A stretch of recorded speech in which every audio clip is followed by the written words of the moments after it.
Good morning, folks. Hope you are keeping well. So, I'm just getting myself ready here for this live session. So I'll be back in 2 seconds.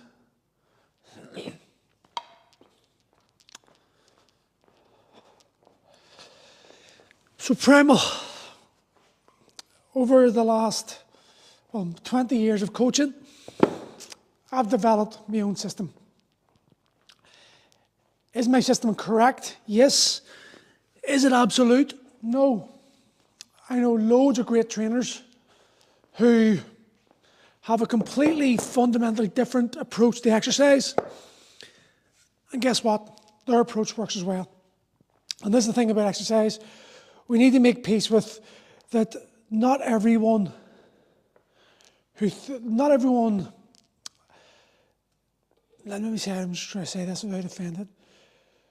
Just because you've got a way of training doesn't mean your way is the only way of training. There are many different directions, there are many different journeys you can take that bring you to the same point every time.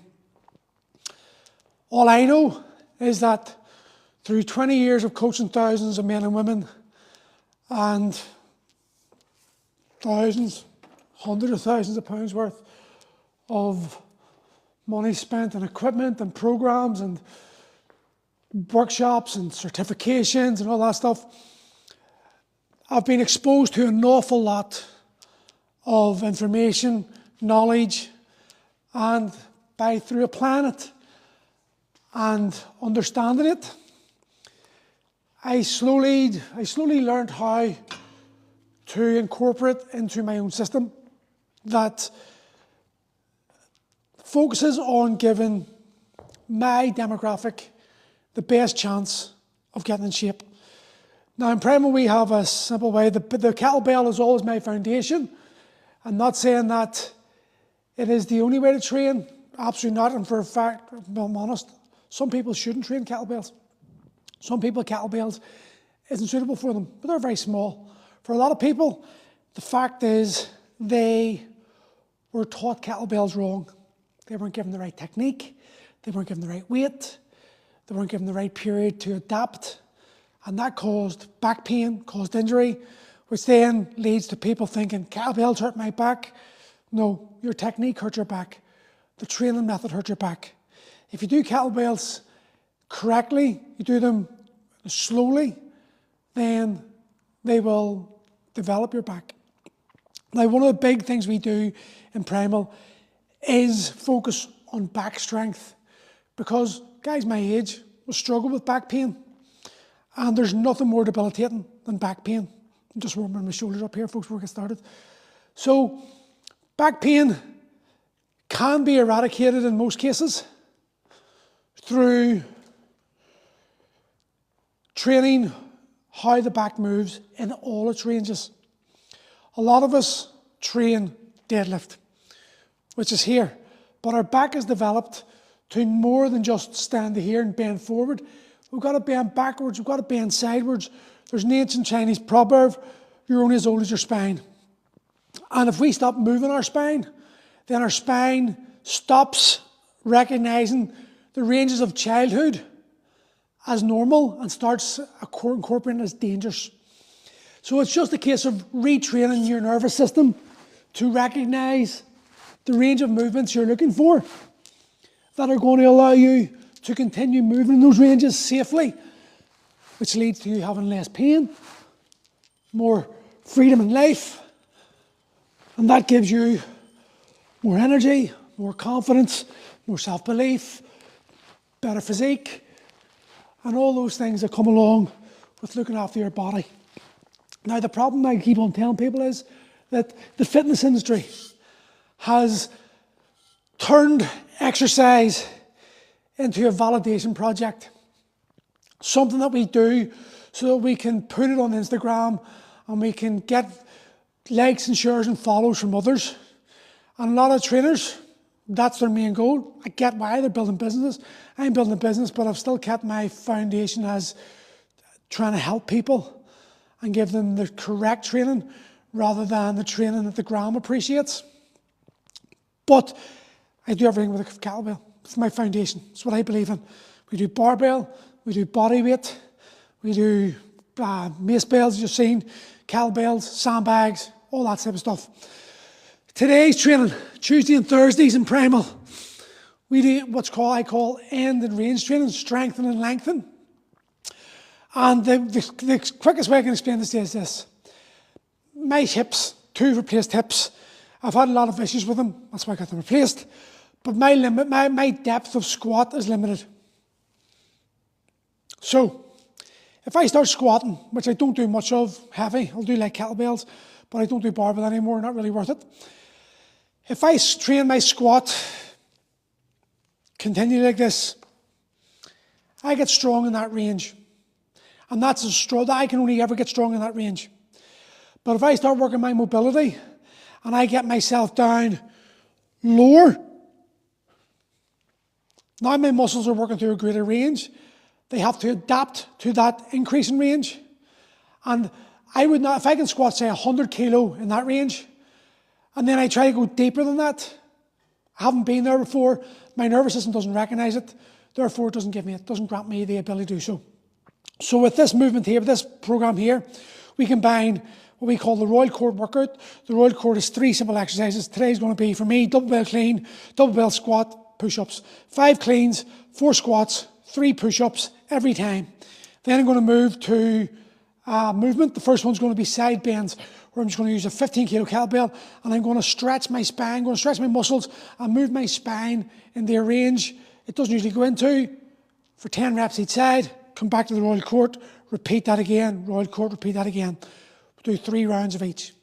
And we just go we do different exercises, doing 3 rounds, always interceded with a set of the Royal Court. What does this do? Well, it gives me the ability to get some kettlebell work going, clean squat and push up, get the chest going, cleans get the back and the hamstrings and the glutes going, and squats get the front of the quads going, so on the core. So it's basically an all-round kettlebell sequence done for multiple sets. And that multiple sets means that I'm using 2 16s today because I'm only starting back in January. I haven't trained in 12 weeks. So that's 32 kilo. 32 kilo multiplied by 5, multiplied by 3, 6, 9, 12, 15, 18, 20 sequences. And you got a lot of volume. You add squats into that, push-ups into that, you get a lot of volume. So this is a way that we can get a lot of volume, and volume is key for getting stronger and putting on muscle. So we can get a lot of volume, but never tire the muscles to the point where the fatigue. And also work the body in its different ranges, stretching it, strengthening and lengthening the body as we go through these sequences. Now, each exercise is chosen purposely to impact a different range of movement to increase. It could be ankle mobility, it could be hip mobility, it could be the spine in a backward bend, it could be, we're doing spine forward bend through cleans, spine sideward bending, we've got twist movements, rotation. So we've got all these different exercises that we just slowly work through. There's nothing about killing each other, killing ourselves in this workout. This is a gentle workout, though the weight you use for the kettlebells determines how difficult it gets. So this is the great thing about this. If you feel tired, drop the weights. Feel like going heavy, go heavier. Can't do double bell cleans, do swings. Can't do swings, do go back swings. There's always a way we can incorporate the exercises, change them, regress them, progress them, so that each individual gets a workout, but still stays true to the fundamental patterns of the program. Okay, so we get started today. And this one's just 5 cleans. So double bell cleans.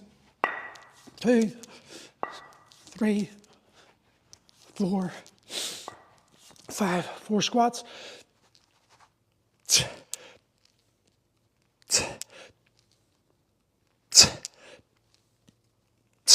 3 push-ups.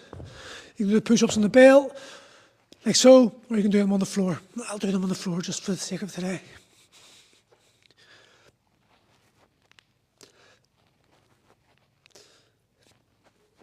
Now, think about the Royal Court.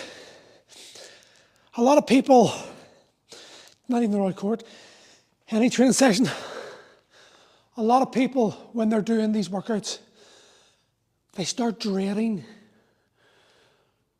the sets, and they say 5, 4, 3, right, okay, I'm going to get through that. Each rep is an individual opportunity for you to improve yourself. So you'll notice when I do them, I don't rush through them. Don't do a slow tempo with this one. But I make sure the standard of every rep I do is equal to the last one. So the first rep and the last rep want to be the same. And through doing that, you're creating a good habit. You're creating this belief in your head that you can do something. When you do something, you're doing it right, you're doing it to your best of your abilities, and you're ensuring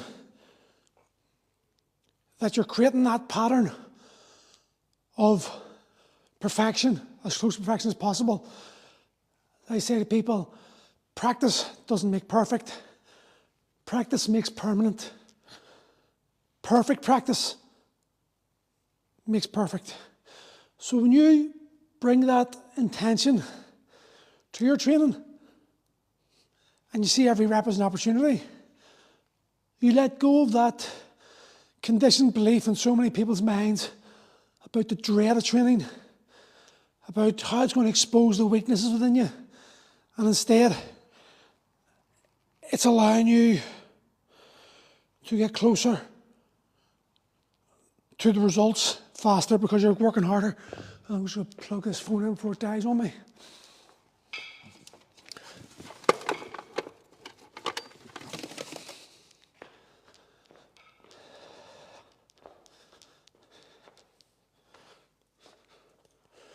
Here's the other problem with exercise.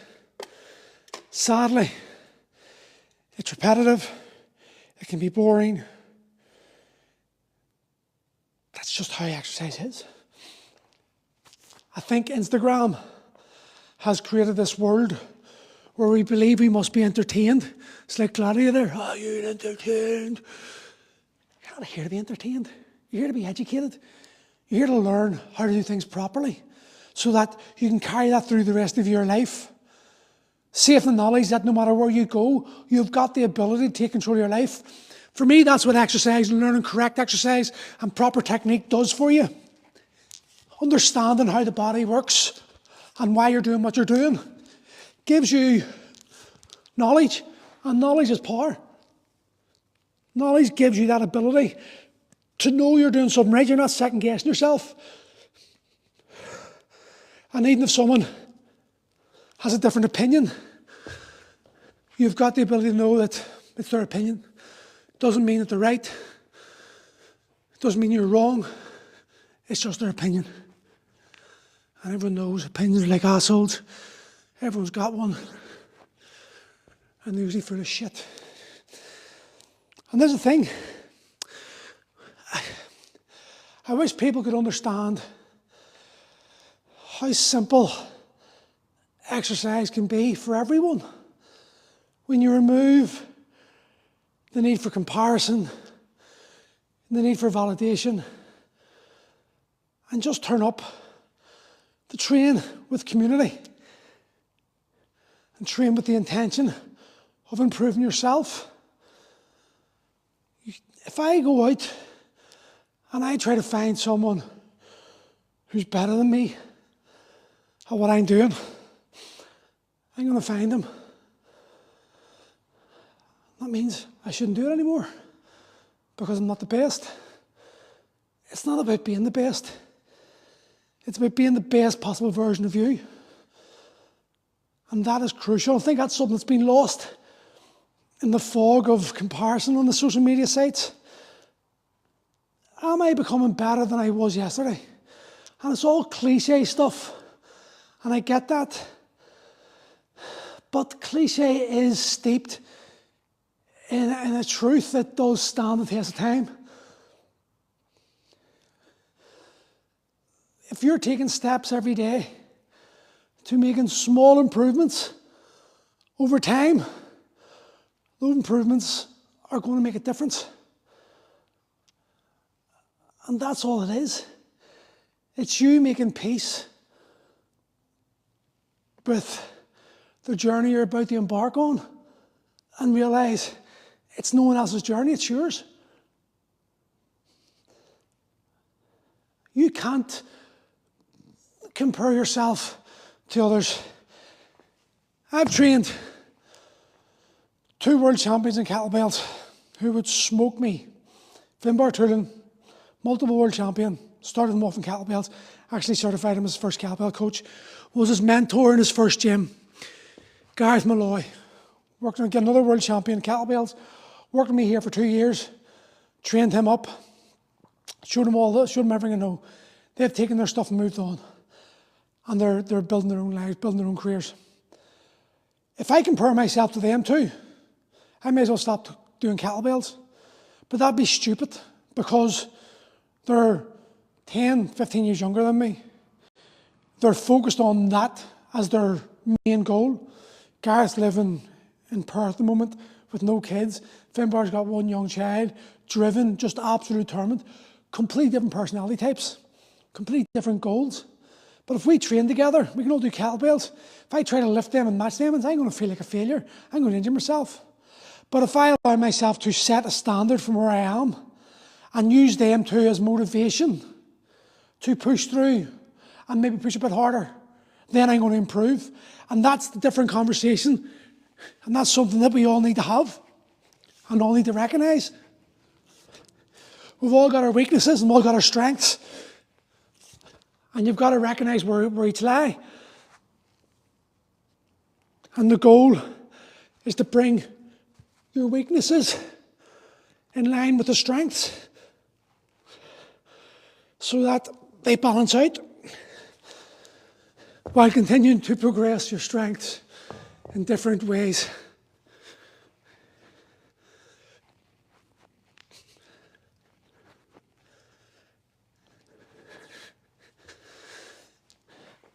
And you never get the results in day one. You just don't. Results take time. Results take effort. And you know what? If results were instantaneous, we wouldn't appreciate them. I keep telling people this, that training is psychological. Everyone thinks training is physical because of the appearance we give. Everyone sees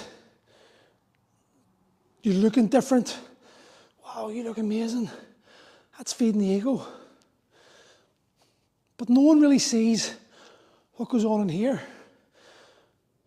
The battles you've had to fight, the conversations with self that you had to have on a daily basis to get yourself here, to do what you didn't want to do, overcome those obstacles of self-belief and self-doubt.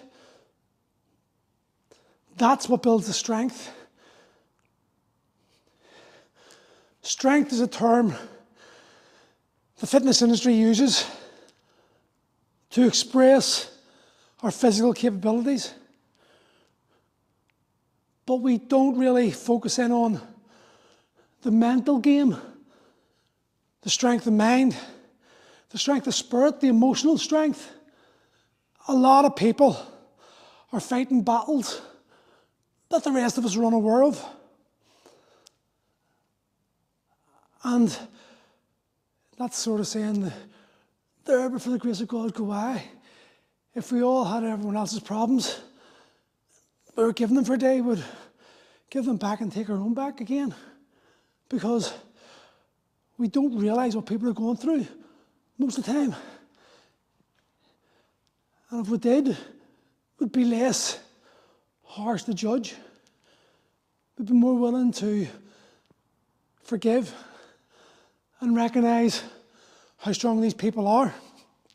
And that's something that I hold dear. The last 15 months, I've talked about it many times, has given me so much experience in that, in the judgment factors. I was always judging people of what they could do. 2 seconds, take this. The heater packed in, so the boiler's packed in, so it's cold in here today, but I'm just going to warm up.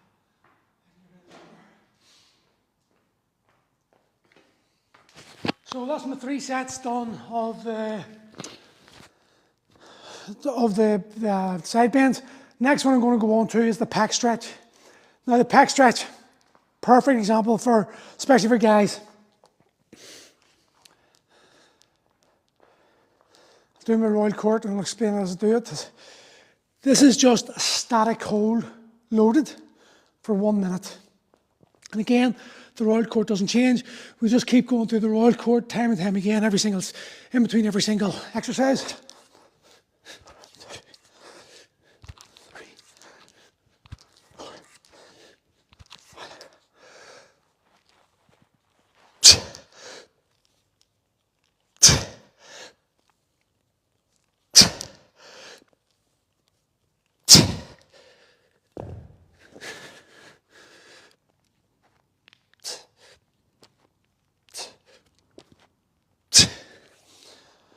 So I'm sure if you've been to any Globo gym, you've been there and you've seen the kids load the bar with the weights too heavy and do this.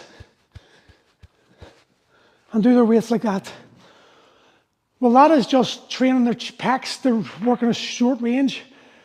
With this stretch, what we're doing is we are taking this pecs to its end range. We're breathing into the belly. We've got two options here. We can drop the butt down. I'm going to drop the butt down for this one and stretch the back. The other one is we can go up tall and strengthen the glutes. So I'm just breathing. It's meant to be a minute.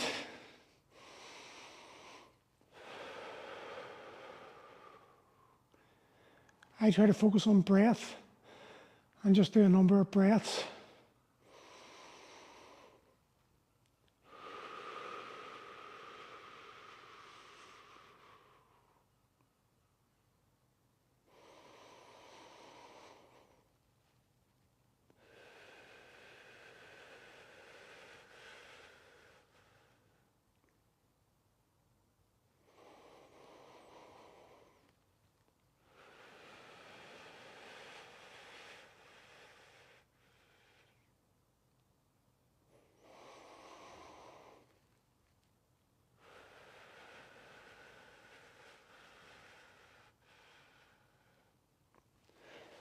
So I usually focus on 4 seconds in, 8 seconds out, and the 3-second pause. 4 laps of that gives me a minute, approximately. But why I do the breath work is because we can incorporate training, all modalities of training into a physical workout quite easily. And a lot of people just work on the physicality and beat the beast. There's time for beasting. We do beasting sessions in here where we really push and give yourself the option to go heavy or go hard. But a lot of our training, the majority of our training is aimed towards middle-aged people, the everyday mum and dad. And we don't need extra stress in our life. That's just when we're already abundantly stressful. So I try to get people to understand the value of learning to breathe properly, focusing on the breath, being present in the moment while exercising the body. And these type of things, you can see there are 2 kg kettlebells or dumbbells. That's all I need. I just need stimulus here. I don't need to put myself in the place where I'm like, that's not about that. I can work up to 5 kilo, 10 kilo, 15 kilo holds like that when my muscles have acclimatized to that range. You're stretching your muscles, but you're strengthening them, and strengthening takes progression. This is where people need to get their head right with exercise. I keep on talking about, exercises for life. You should be focusing on what am I going to do this year, not what am I going to do in 6 weeks. You've got a 6-week block, and then the exercises will change. That's how we do it in Primal. But I'm expecting you to be here a year to see the results you're envisioning, to change who you are fundamentally. Victor E. Franklin, a psychologist from the Holocaust, what's his book? Man Is Meaning, I can't remember his name at the moment. It was a great book. Man's Search for Meaning. But he gave a great quote that when you can't change circumstances, they force you to change yourself. And that's the reality of the situation. You're only going to change yourself, you're only going to change your body when you're willing to change your actions.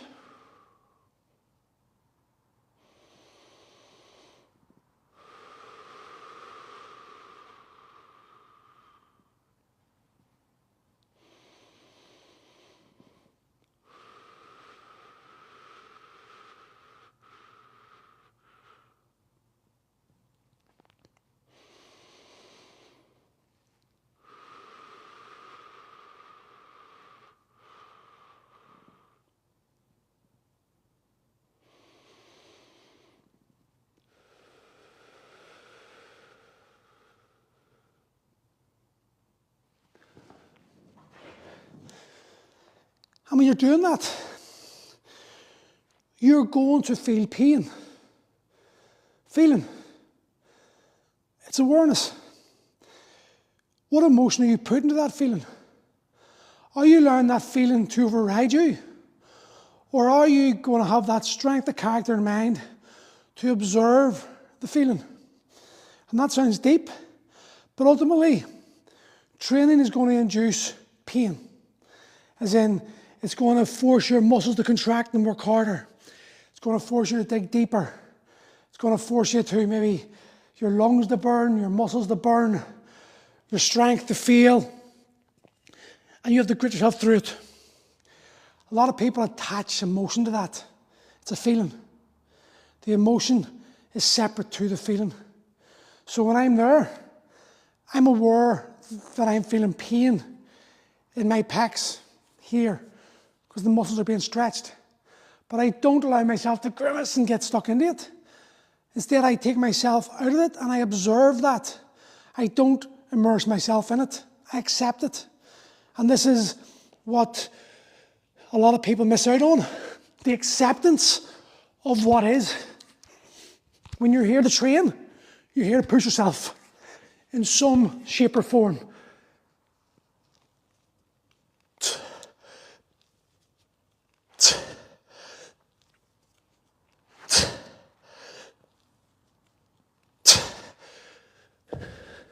With this royal court, next time I might add a rep onto each.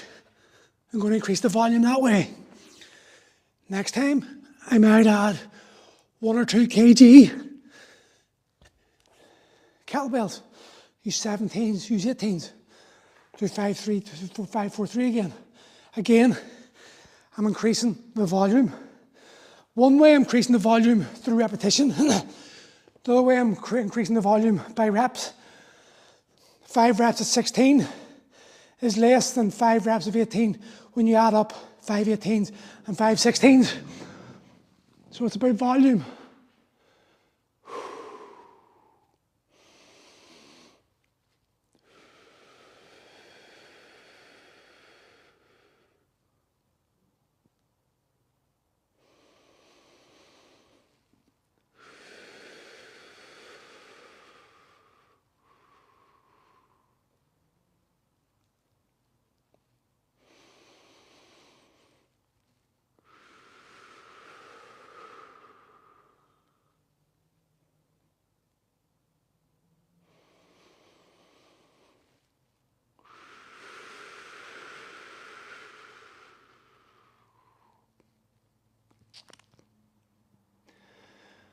And what you notice here maybe is, maybe you can't for the angle, I'm doing this. And I'm finding where the optimal level of tension is in my own body. Because I'm aware, I'm bringing awareness. I'm not focusing on the pain. I'm not non-focus on pain. And instead exploring allows me to recognize where I am at my tightest. And when I'm finding my tightest point, I sit there and I breathe into it and I allow it to work itself. And through doing that, I'm stretching the tightest parts of my body. But again, that takes you to detach. Let's finish them too. It's 3 sets of that. So you can see in this workout, it's not a high intensity workout at all. Like I said, we do them here. But this one is just about stretching and strengthening. lengthen and strengthen, as we like to say. When the reality is I'm the only back to the gym after a 10-day break. Well, sorry I missed you there. Didn't see what you said there. That's so true, because I couldn't get proper form in split jerks today and instantly felt I wasn't good enough. Yeah, listen, there's no point in beating yourself up over stuff like that. That doesn't make sense. Do you know, the reality of exercise is we're going to have good days and bad days. Everyone. Doesn't matter if you're an absolute beginner, Usain Bolt, some top fighter, you're always going to have days where you feel on it. And you're going to have days where you just feel like shit. Now, that doesn't dictate the quality of the workout, by the way. There has been many days I've walked in and I have just felt, ugh. And I've walked in, but something's triggered, maybe a sparring or something, grappling, rolling. And just, even though I didn't think it, I was on target, just flowing, flying, submitting people. Then there's days I've walked in going, here we go, I'm going to and get my ass handed to me. There's days I've walked in and I've like, I can't press this weight, but they go up so easy. And days I'm ready for it, but for whatever reason, maybe I haven't slept right, ate right, stressed, the kids doing my head in, fighting with someone, losing the business. Do you know, the stress is on top of you. And having that strength of mind and ability to recognise what is, not internalise it, but actually just allow the situation to play out because it has to play out that way. There's a strength in that. Like when I was made bankrupt there in November, I didn't lift the weight. I was too stressed about where's the money coming from, how am I doing with my kids, what am I going to do? But there was no way I was applying more stress to a body that was already at its peak level of stress. So I took a break for 7 weeks there, didn't lift the weight. Haven't lifted any trained anyway since the car accident in March. Still can't feel my fingertips. Hence the reason why I'm starting with 216s. I am capable of doing this workout quite easy with 24s. But I know if I start with 24s, I will run into a roadblock within 3-4 weeks. If I start with 16s, next week I'll go up to 18s. Week after that I'll go to 20s, then I'll go 22s, then I'll go 24s. So that's what, 16, 18, 20, 22. There's 5 weeks of me giving myself permission to acclimatise, to get to the point where I know that I could work out the weight I could do today. But I'm not going to, because it's not about now. It's about 12 months down the line, 24 months down the line. And the longer I can extrapolate that out, the less I'm going to encounter that block, which eventually inevitably happens. I'm not going to get to doing this with 240 kilo kettlebells without roadblocks. I will get there if I want it. But it'll take me to go 24. After 5 weeks, 24, I'll get to 26s, then 28s, then 30s. Maybe at 30s I'll go, whew, that's heavy. Then I'll drop back to 26s, 28s, 30s, 32s. Then I'll drop to 28s again. 28, 30, 32, 34s. Then the 30. And I'll just wave it like that. Because it's not about the number. If I fixate on the number that I'm lifting, then I'm in competition. If I just systematically program it so that I'm peaking, then I'm backing off. Then I'm peaking, then I'm backing off. Then I am going to extend the length of time that I can train risk-free from injury and always make gains. Moving back in weights isn't necessarily a bad thing.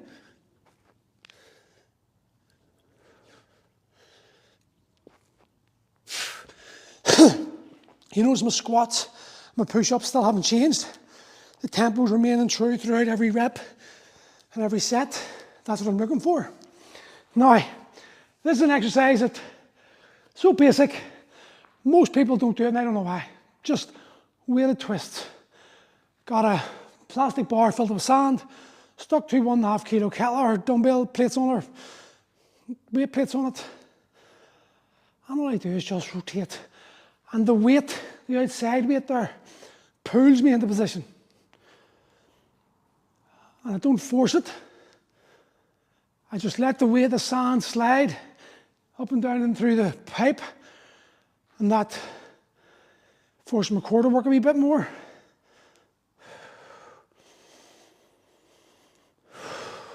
And I breathe in my belly.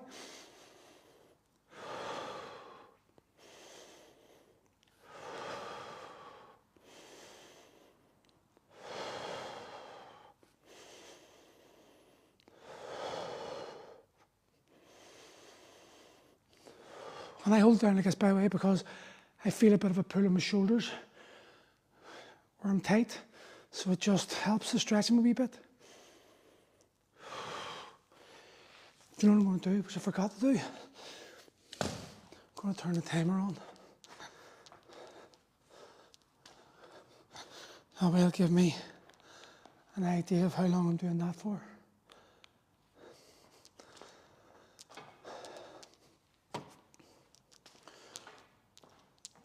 The way I program is very simple. I want the everyday mum and dad to experience training that allows them to create a relationship with exercise and themselves where they believe they can achieve the goals they're after. If we start you too soon, too far down the road, you're going to end up running the roadblocks. Those roadblocks are these self-belief issues, confidence, weights, just doing what weights do. Weights are not there to judge you. Weights aren't there to belittle you. 100 kilos, 100 kilo, regardless of what day or hour you walk in. If you can lift it, you can lift it. If you can't, you can't. It's true. Do you know, it's honest. Doesn't matter if you used to be able to lift it. What is the right now, the present. And if you can't lift 100 kilo or 100 kilos pushing you to the point where you're going to fail, then there's no point in training that way. So it's about allowing you to step your way slowly into a training. Like think of it like cold water. Do you know, some people can just jump in. I hit cold water. If I go cold water, I go into my ankles, acclimatise. Shins, acclimatise. Knees, acclimatise. Thighs, acclimatise. Balls. It takes me a long time to acclimatise. Belly button, nipples, neck. Like so. People laugh at me. You're a big pussy fruit. I don't care. Because ultimately, you're wet. I'm wet. We're both in the water. Up to our necks.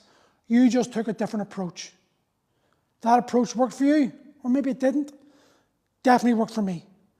And that's the way we train here. We try to get people to connect with what works for them. There's multiple ways I can train you. I can speak to different, we all get different personality types. And how you think and feel, who you are, how you identify with yourself is going to determine how I coach you. Some people need to catch a grip of yourself. That's the type of guy I am. Just the fighter in me will always do that. I'll be like, okay, right, I'll get it done. But some people aren't like that.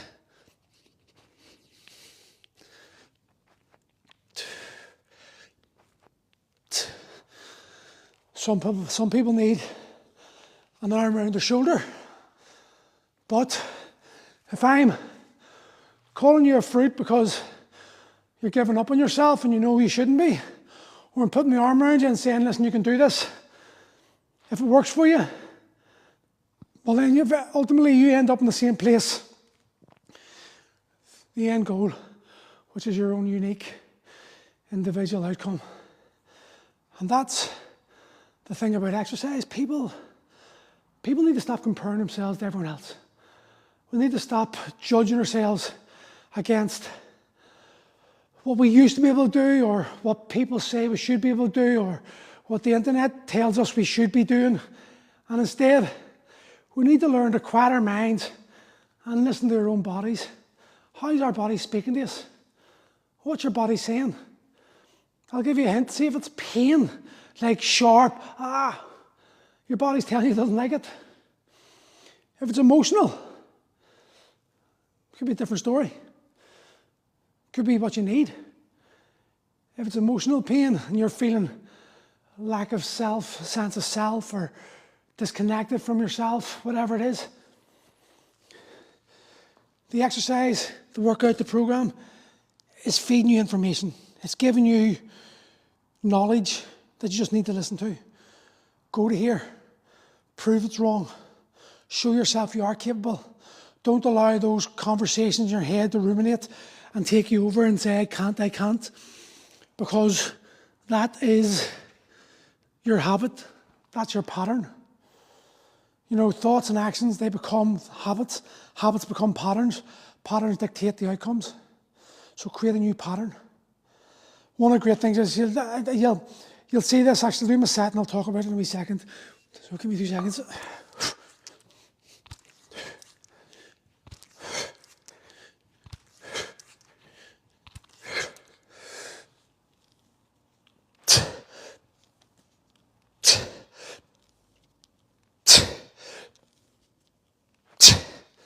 The beauty about this royal chord is it can be changed to literally any sequence of exercise, the flow will.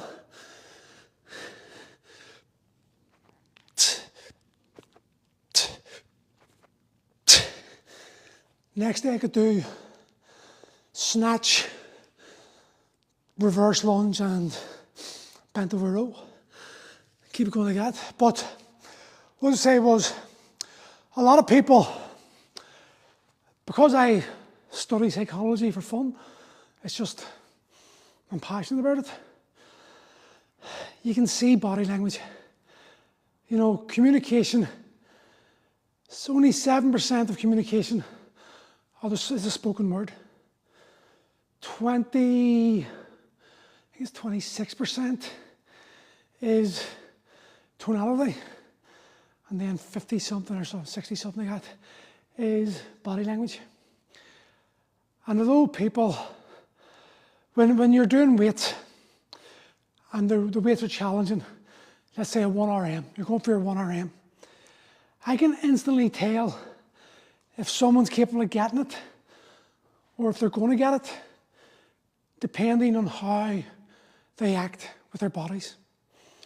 I'll show you, I've only got 20 more seconds, and I'll show you this as an example. 10 seconds. I love this movement, such a simple one. But see, after a few minutes doing this, you can really feel those muscles in the spine, the medifida, you call it. Those wee small muscles just really moving. So, if I'm going to do a deadlift, let's say it's a deadlift. I'm a stickler for this. Any doubts that I have before I do a heavy lift, I can have them here. This is where I have where I let the emotion come up, then the logic take over. So, fuck, it's going to be so heavy. Fuck. Paul, shut up. You've done this before. You know you can do this. You're going to fucking lift it up. This weight's light. You've been here before, you've trained for this. Look at all the years you've fucking spent. Look at the weeks and weeks you've done specialised in this movement. You know you've got this. Yes, it's going to be challenging, but that's what you're after. Shut the fuck up and do it. Whatever way to speak yourself. So I let the emotion come out. I then counter it with the logical reasoning, the tangible evidence as to why I can do this. The minute I step up to that bar, it's 3, 2, 1, go.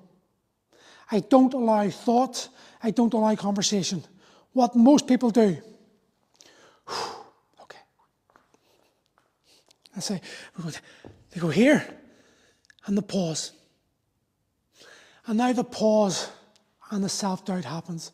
The thoughts come back. I'm not going to do this. I can't do this. But what are you doing? You're actually in a body position that's crucial to get the lift moving. And now you're feeding yourself negative thoughts. So if I'm here ready to lift a deadlift and I'm telling myself that I'm not good enough, that I'm not strong enough, my body and my brain are starting to make neural pathway connections with that position.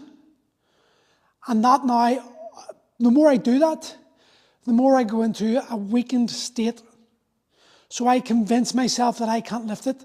So now that my body was in that position, there's a subconscious, unconscious thought that kicks in that I can't do it. So if I see anyone stopping for more than 6 seconds in that position, I call it, stop, get up, get a move back. Right, that conversation we're having in your head, have it here. What were you thinking? Oh, I was thinking, just tell me. Is that true? No, it's not true. What is true? I've been training for months. Okay, here's what I want you to do. I want you to walk up to the bar. When you're ready, get all that shit out of your head right now. Get it out, verbalize it, speak it, whatever you got to do. Shake it out, sorry, and then make them shake. Do you ever see an animal when they get chased by a lion and they get away, they're running to shake all that energy off. So I'm shaking that negative energy off. I'm getting their nervous system primed and back in again. When you walk up to the bar, the second you take that step, that's the start of the process. 3, 2, 1. Lift. That way you're creating a new habit, a new pattern. And that stronger, more in line pattern that to get you moving to what you want to do is going to cross over to you getting better results. And that's what we need to understand. The psychology of what you do and why you're doing it. When you bring your awareness to it, it changes things fundamentally for you. Right, so what's next? I'll check, see what's next here. Oh, bridge. So this is what, ironically, this is the one I'm talking about now. Because this is the one that I dread. Because this is the one that I used to be good at. Let me say, I love studying psychology in my own time too, human nature and behaviours. It's, you must be, I bet you're ADHD, much as the PT to get trained. Do you know, PT's expensive, you know, but most people don't need PT. I charge 80 quid for PT for the session, but I do my best to push people away from personal training because 99.9% of people do not need PT. How I'm talking to you now, how I talk to you in PT, what the things I exercise I'll give you in PT are the exact same exercises. You will be talked to the same way that I'm talking right now in a group, in the group training session. And it's literally, you can get 6-week trial with us for the cost of 2 PT sessions. Well, sorry, 3 PT sessions will get you a full 6 weeks of training with us. That's 30 sessions. So 10 times the amount of exercise, the amount of training for the same cost. Now, here's what I say to people. Would it not make more sense to get 30 sessions where you can learn all the techniques in 30 sessions in 30 hours for the same price to get 3? Don't get me wrong, if someone says to me, listen, I want one-on-one, well, you're paying me for my hour, you're paying me for my time, I'm never getting that hour back. I have decided to commit 1 hour to you. I've got a client coming in today, he wants to pay it, happy days, he's got the capital, he wants to, brilliant. We will have a great conversation, we will go through this whole training, and he will get the value. But I just tell people, you can get more value for the same cost, but you know, the PT is just, you're taking an hour of my day that I don't get to spend on my kids. So this is the lean over lat stretch, I call it. And all we're doing is, this is the precursor to bridging. So it stretches the back muscles, stretches the shoulder muscles. And it's the same principle. We're just going to take deep breaths in. Do you know what, before I start this? Believe it or not, that's actually too heavy. I could have seen that through, but there's no point. I'm feeling pain in the shoulder there, and that's just not worth it. I don't want to create the conversation with my nervous system that this is painful, this is dread, this is hurt. I want to create the conversation of it's comfortable, it's a challenge, but it's not outside my ability to do it, and that way I can progress it from that point. It's not where you start, it's where you begin. So I've dropped about 2.5 kilo, and that feels much more comfortable now. I can still feel the stretch in my shoulders. Now we're going to drop your butt right there, close to the ball. You're trying to get yourself basically curving the ball. And you notice I'm breathing in the belly.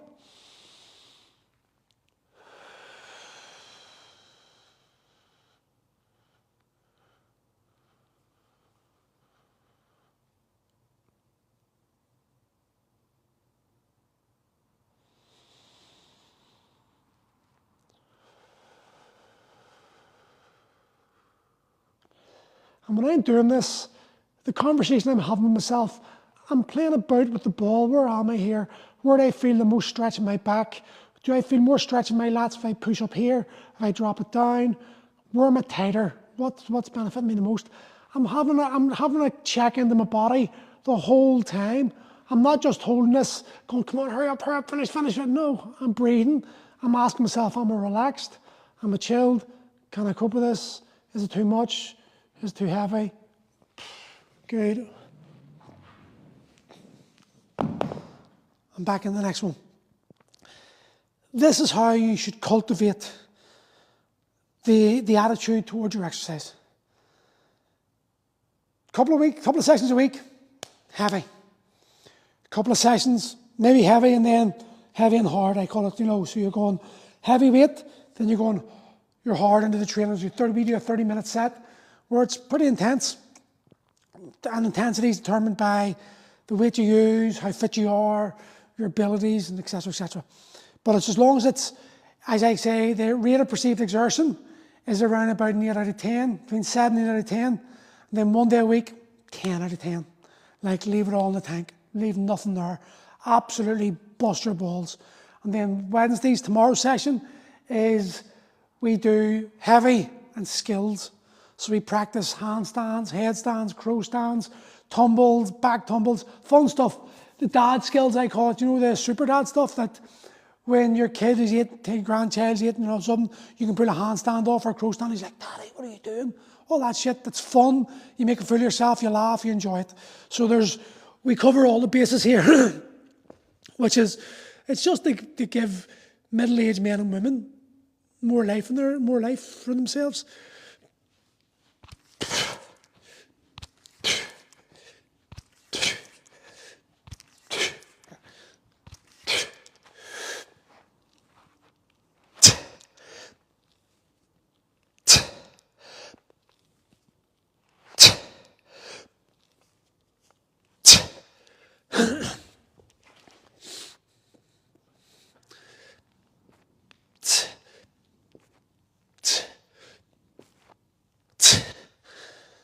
And my aim is very simple. It's actually to simplify exercise. My goal is to try to combat the shite that's on Instagram and TikTok today. The validation stuff. We're human. We're all attracted to attractive people. We've got young, fit, genetic, lottery-winning gods and goddesses who can sneeze and get themselves a six-pack, bend over once and they've got a booty that goes pow, pecs that just pop, and all that shit. And we think that's what we want because that's what we're fed. That's what we're told is sexy, and look at the likes they get in the shirts. This is all unconscious. But it's not impacting the everyday mum and dad's life in a positive way. In fact, it's a negative effect because you're chasing the wrong goal. You're chasing the dream that they have cast upon you, telling you this is what fitness is. Fitness is being able to get out of bed without pain, having the energy to take on the day and really want to crush it, having that strength of character, of mind, discipline to get stuff done for that improves your life, impacts your kid's life, improves your relationship, builds your business, helps you grow. That's what really matters. But too many people are focused on what Instagram tells them, and they're disconnected to the reality. Ooh, feel that. I'm gonna never get to where I want. This stuff here, it's not exciting. I'm sorry, but it's not. It can be a bit monotonous. But if you embrace the monotonous of it, and you just continue doing it, you are going to get the results because you're showing up consistently. Are there better ways of doing it? No doubt. Absolutely. And the thing is, if you want to be a bodybuilder, you're going to have to spend hours doing these single lever movements and isolate each head of the deltoid and each part of the pec, and you're going to have to, your obliques, you have to make sure everything's... 99% of the people do not want that. Does it look good? Personally, I think it's impressive. It can be overrated. But yeah, you're impressed by people who take gear. Yes, does gear matter? Well, it causes you health issues. God help your man, Paddy O'Dyer just died there. It's terrible. His son's dead. He's dead with young kids and all. But that's the risk of taking those drugs as well, taking multiple, lots and lots of steroids to get that size. You don't get that size naturally. You need performance-enhancing drugs to get there, and that has a detrimental effect on your health. And there comes a point when you get to our certain age where you have to weigh up do I want the physicality over the health, the longevity? Because a lot of people are playing with that, and I hate to say that because it's true, even though it's painful to hear. You know, we're glamorizing six packs and big packs and shoulders and booties and abs and quads. But it's been built by taking a lot of steroids, a lot of effort as well. You can't take steroids and build that body by not doing anything. You've got to put the work in. You've got to get a diet. You've got to be strict and disciplined in all those areas. But it's still having an impact on you health-wise.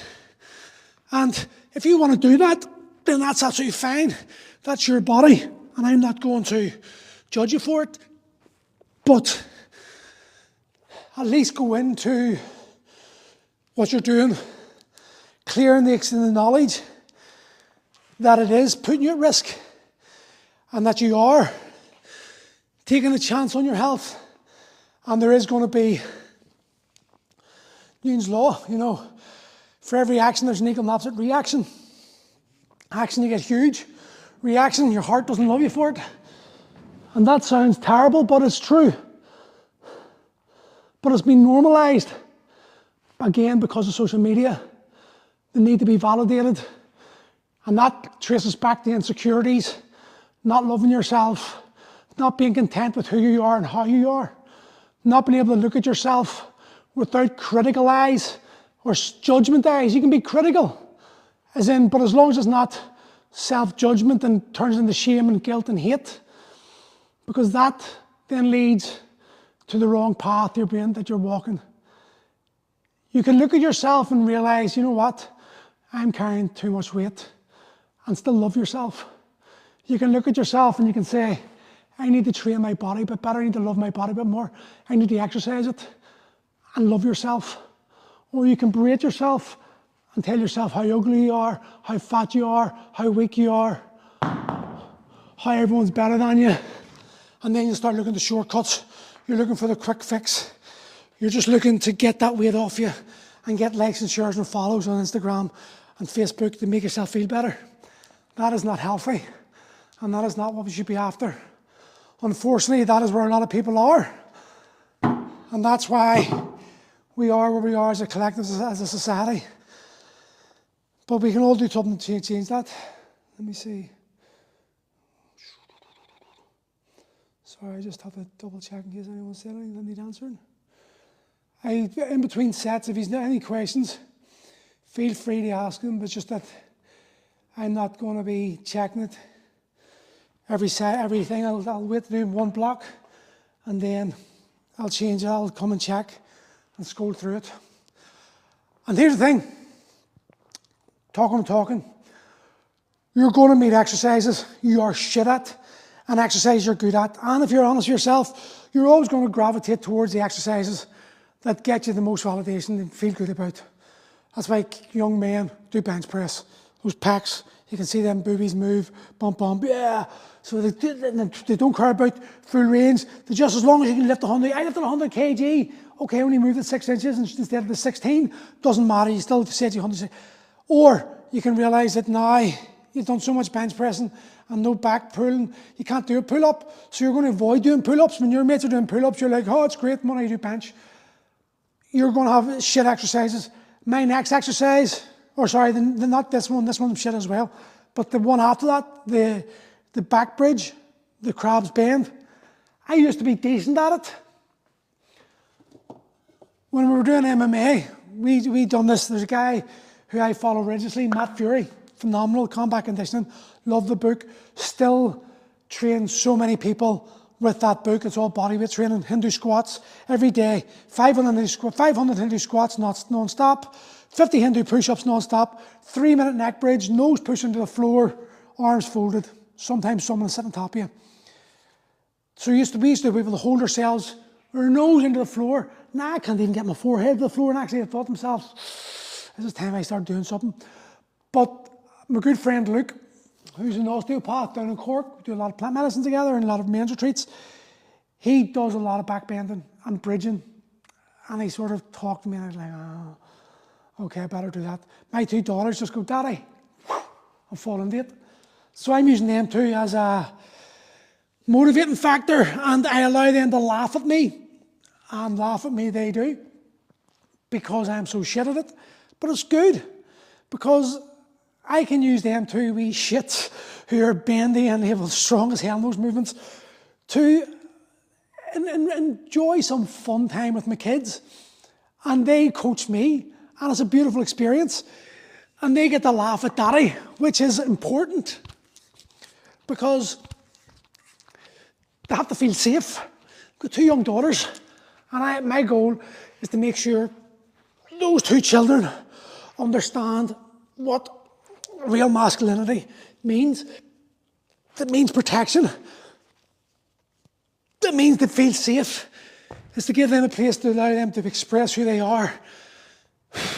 And if I allow myself to connect with how shit I am and get triggered by that, then I'm going to take it out on them. And that's what a lot of men do. That's what I did for years. Do you know all the plant medicine I've done? All the time I've spent on myself? It's exposed to me a lot of flaws. A lot of things I did wrong.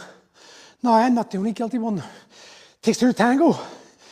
In every relationship, there's always triggers from both ends. We're both responsible. But you can't prevent the other person. You can only do you. So, knees over toes. I've got shit ankle mobility, bad hips, obviously, 2 replacements. And I know I need to fix this, right? I've got quads like a canary. Years and years of not being able to squat. Every time I got doing squatting, hips went, it was like, fuck, too much pain. Avoid it. So there we go about the psychological problems. Squatting causes me fear, because squatting has always caused pain. I've got 2 hip replacements. Squatting can cause my hips to deteriorate faster. But I want to have quads. Decent calves, shit quads. I can criticise that. I can be critical about that without judging, So, leg extension machine. Some squatting light, because squats are important for overall mobility and health. But one of my fat goals here is to improve my quad size. And that means knee stabilisation. And there's a great way to do this. Knees over toes. Goal, raise the floor. This is what I call a circuit floor. Raise the floor to your height. Whatever allows you, whatever height you need to allow you to do the movement exercise correctly first. I'm using support. This is external stability. So what I'll do is I'll start here. I'm going to push from the back foot. I'm having my toe in here. I'm going to push my knee as far forward as I can, keeping the chest proud, and I'm pushing from here, the hip flexor. Now I push my knee back from this leg. Push forward from here, chest proud, holding on here, not white knuckling, just as much as I need. Feel that stretch. Get the knee as far forward as I can. Now I push it back with this leg. Come to square on, forward.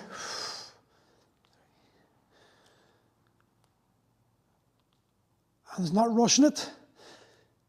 It's getting comfortable in the position. As little support as I need. This is more for safety now. Occasionally I feel pain when I do this, so I'm able to just stop, take the support, and then go back to it. 9, one more. 10. And believe it or not, that burns the shit out of my quads. Now how to progress this?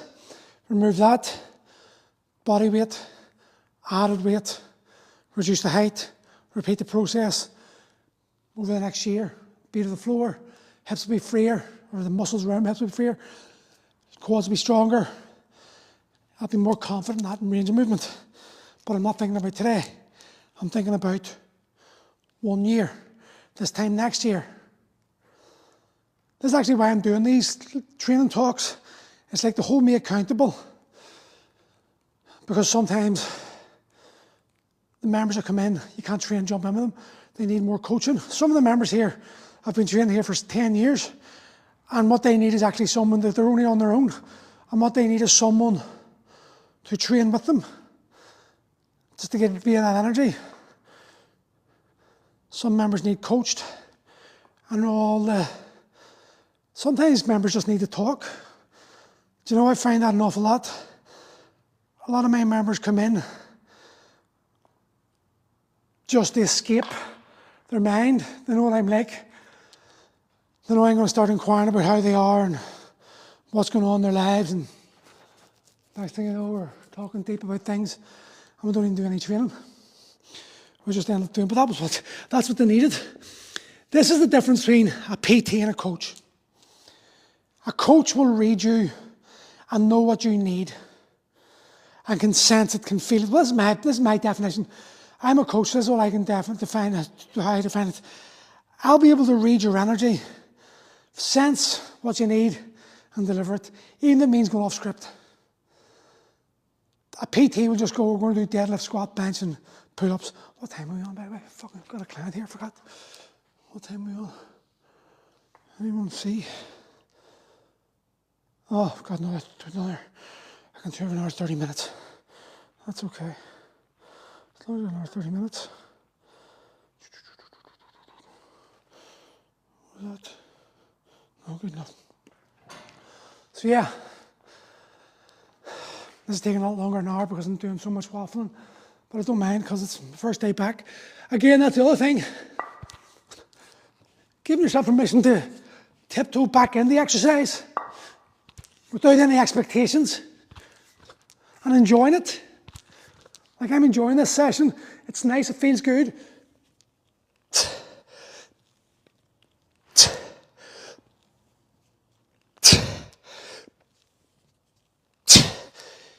If you eat something tart and bitter, you're probably not going back and taste it again.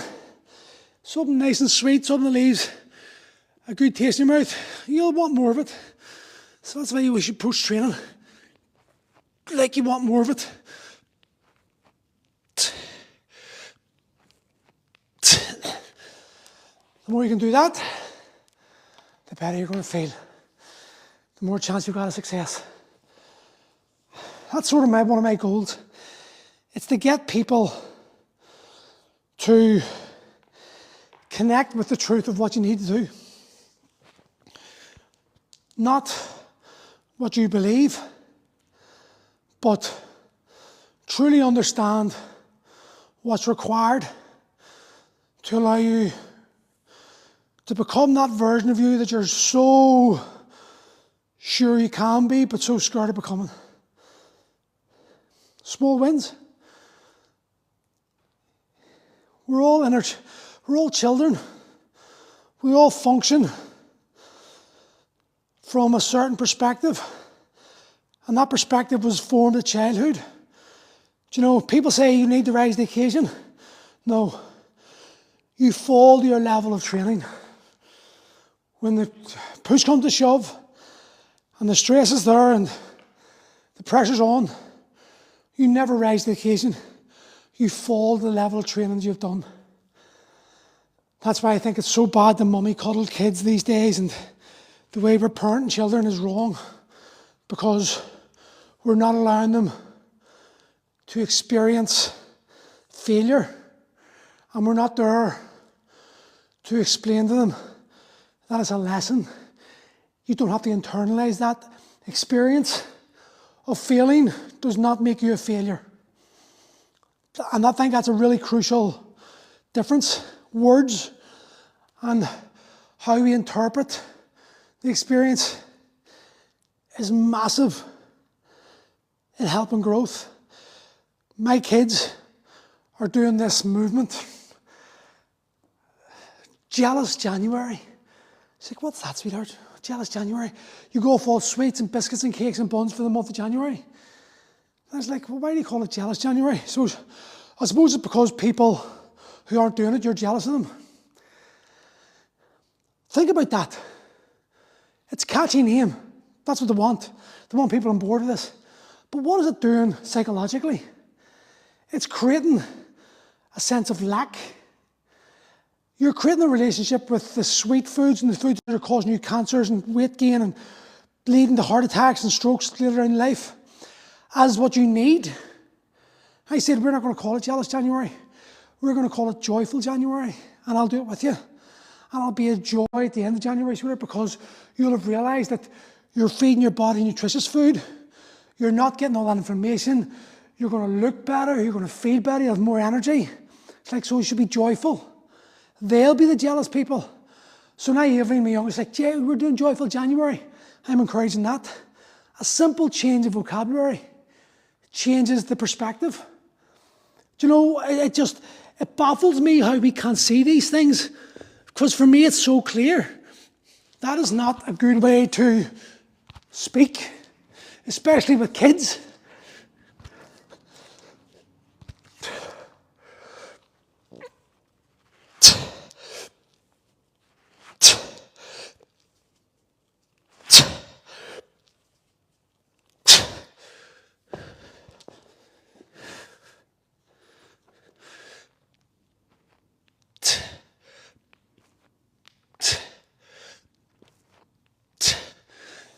Tempo hasn't changed those push-ups yet.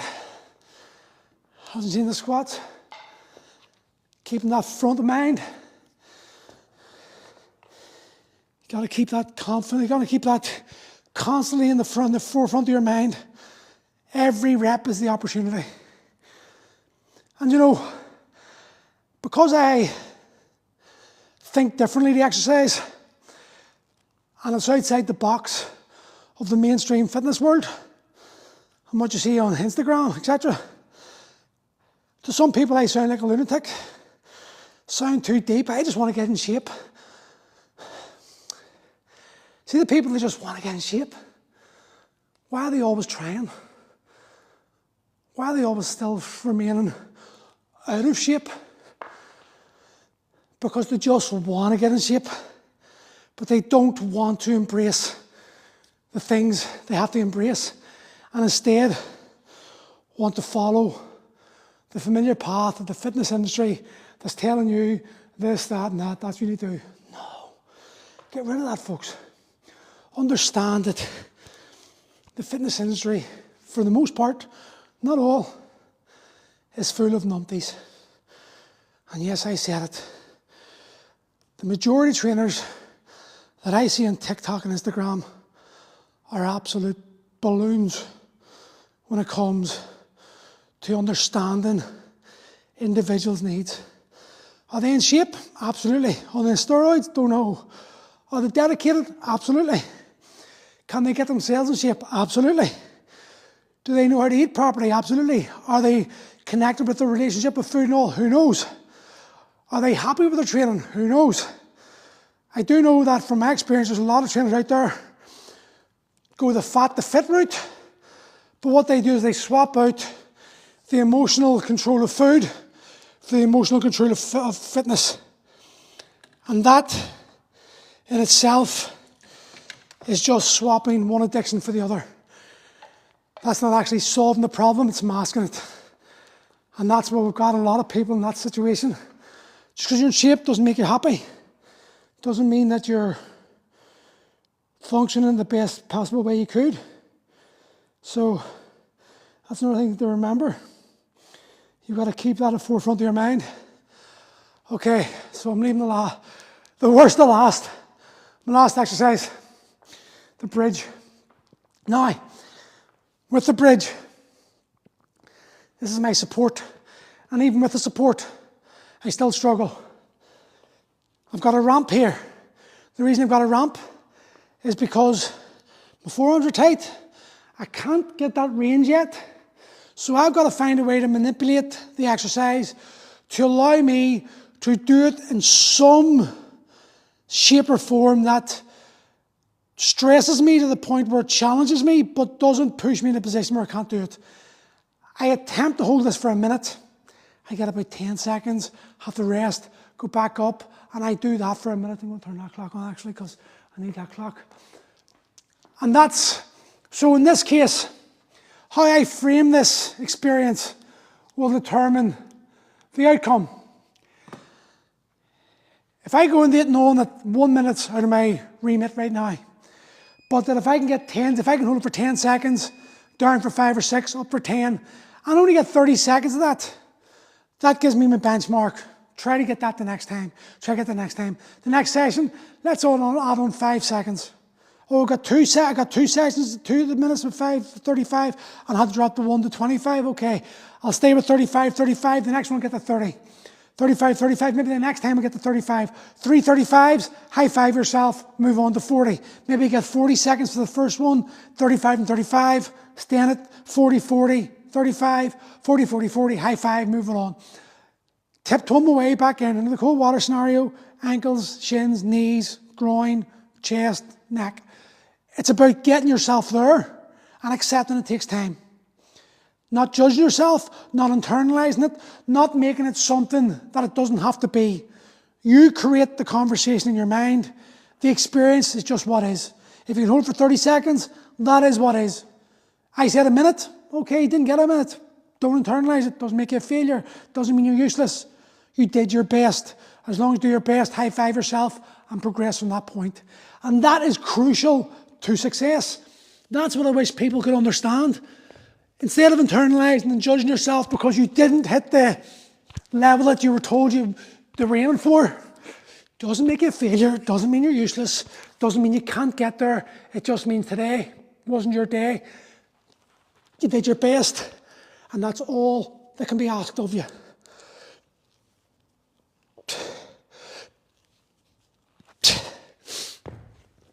If you can make peace with that, you can change your life.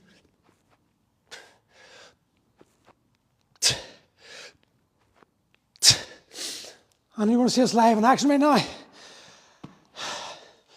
When I was doing them push-ups, I was already feeling the dread of doing this because I know how tough it's going to be for me.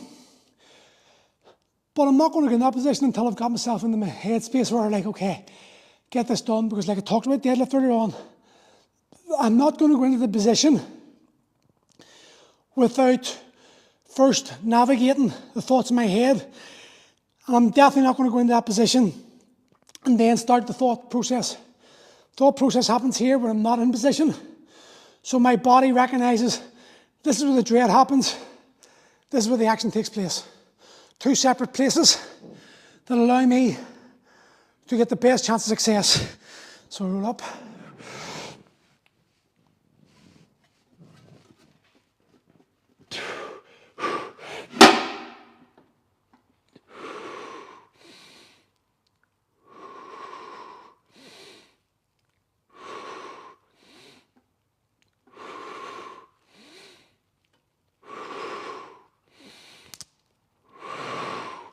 Ooh, cramps in the calf.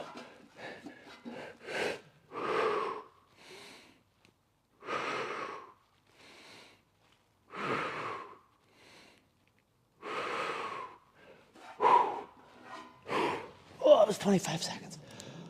And I felt that.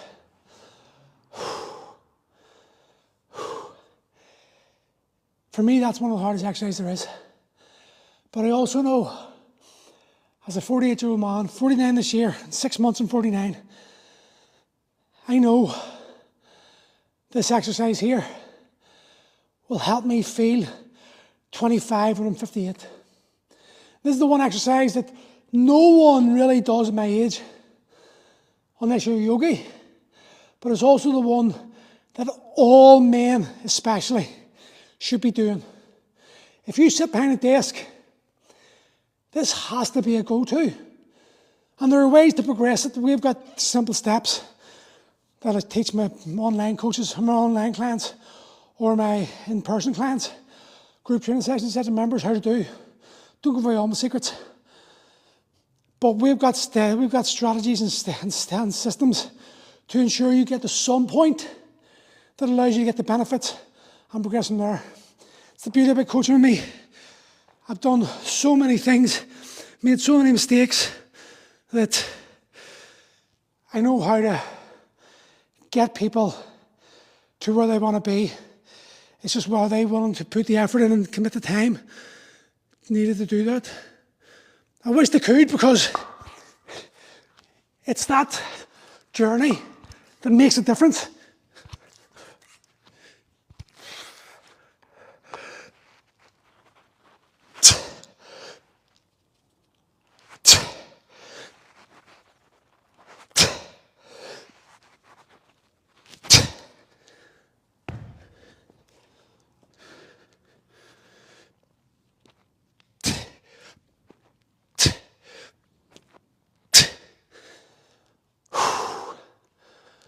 And we're back to dread again.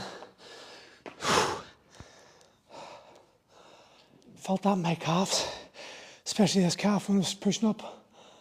Real cramp, forgot about them days. And you can see just how out of breath I am. Here's another thing.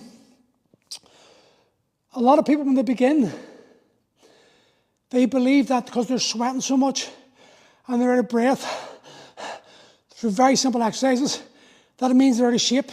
Now, there is an element to that. You are out of shape, hence the reason why you joined the gym. That's fine. Doesn't mean you have to judge yourself over it. But what it actually is your nervous system creating a protective response. It's causing you to sweat because you're in ranges that you haven't been moved into. You're holding your breath through your tension because we hold our breath in times of stress. You turn, you don't do that when you're just normal. It's only when you turn and you're like, oh my God. All that's just your nervous system adapting to what you're asking it to do. It's out of its comfort zone. But we internalize it and say, oh my God, look at the sweat from me. I'm so unfit. No, your body's just responding to the stress. I'm out of breath. No, your body's just responding to the stress and doing everything it can to get you out of the place. Because it's not familiar with what you're doing. And it thinks you're going to die. So it's doing everything it can to stop you doing because it only knows that it wants you to stay alive. And when you can reframe it and understand it, knowledge is power.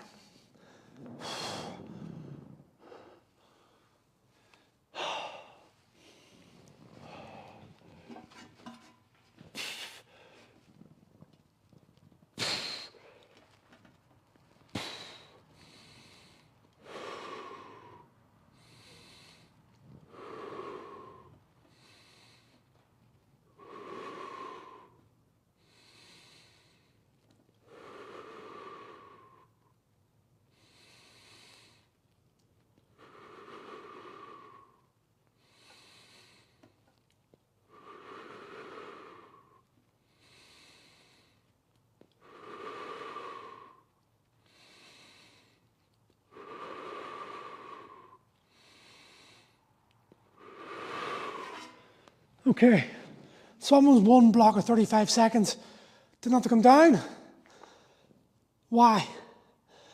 Because the first one exposed my nervous system to the fear. Shit, this is dangerous. What are you doing? We're going to die. Stop. I overrid that. Okay, get back up, do it again. I've exposed it again. Now I've diluted the fear. It's got something to fall back on. Oh, we did that before. Didn't die. Okay, I'll give you a bit more. This time, give it a bit of a rest. Done the thing, sat there, talked for a bit. Allowed it to calm down, like the little puppy scenario. I can go, come here. Try to earn his cost, come here, get in the car away. I choose the puppy approach. Give me a good girl. That's why I approach my nervous system. It let me get 35 seconds without unbroken. Hopefully this one will get 40 seconds now. I felt my quads and my calves fatigue. That's muscular endurance. That's going to take more time. When I go to bed tonight, those synapses, neurons in my head, will fire together, wire together, where energy goes, where focus goes, energy flows type of scenario. When I go to sleep, it's going to create those synapses. It's going to allow for a better connection. Next time I come and date, that fear will not be as clear, as not so present. Still feel the struggle, but it'll give me more juice. Same with you, doing deadlift, squatting, benching, turning up to the gym, driving a car, asking people out on dates, going to jobs. It's about the dilution, the exposure. The more you do it, the easier it becomes. Last set, thank goodness for that.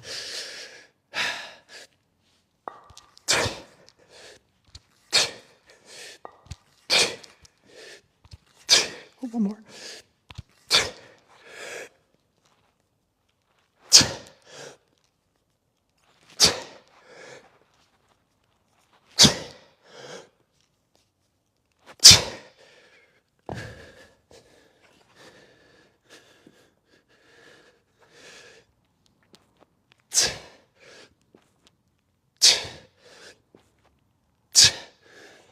Now before doing my last set, let's work this out. So I did side bends, pec stretch, overhead stretch, 2, 3, bridge, and knees over toes. That's 5. So 15 reps every set, 12 reps and 9 reps. Multiply it by 5. That's how many cleans, squats, and presses did. Multiply that by 32 for the clean squat. That's how much volume you get in the whole session. Next day, I'll stick with that weight. I'll do 6, 5, and 4. So the overall volume will increase. Every 1 more rep per set. That's going to give me a bit more exposure to the weight, more time to adapt. Next week, move it off. And I'll probably follow this pattern of these exercises, maybe add another one in. Another one more exercise, maybe a couch stretch or something else. And over the weeks, I'll take one in, or take one out, put another one in, adapt like that. And as you progress, you're getting stronger, the weights are going up. The exertion isn't that much because you're adapting and acclimatizing to those numbers and weights slowly and surely. But your body is feeding off that and it's getting stronger. And it's able to cope more. And this is the beauty about extrapolating the length of time you train. Making exercise part of your daily routine. Not seen as dread, not seen as fear, not identifying and attaching yourself to this, oh fuck, I'm going to die. That's a bad attitude. That's an attitude that's steeped in emotion, not fact. Learn to regulate. That's where the breath work comes in. That's why I do my sound bowls so often, because that allows me to regulate. That's why I do meditation. It allows me to regulate and see what is, not what I think or what I feel. That's when things go wrong. Anyway, last one, and we're done. I'll wait for 5, 4, 3, 2, 1.